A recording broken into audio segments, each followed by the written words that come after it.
Hi, to enable and disable haptic keyboard on iPhone 16e, firstly, you just need to find and open settings on the phone.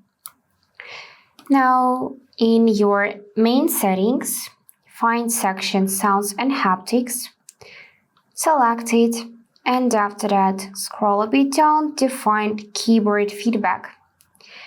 And right now, you can see those two switchers for sound and haptic.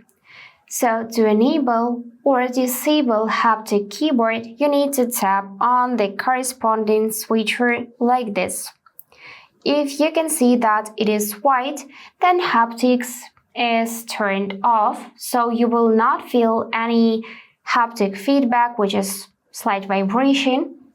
And if you can see that switcher is green, then haptic feedback is turned on, so you will feel slight vibration when you are using your keyboard. And that's it for today. If this video was helpful, please subscribe, like and comment. And I wish you all the best. Bye bye.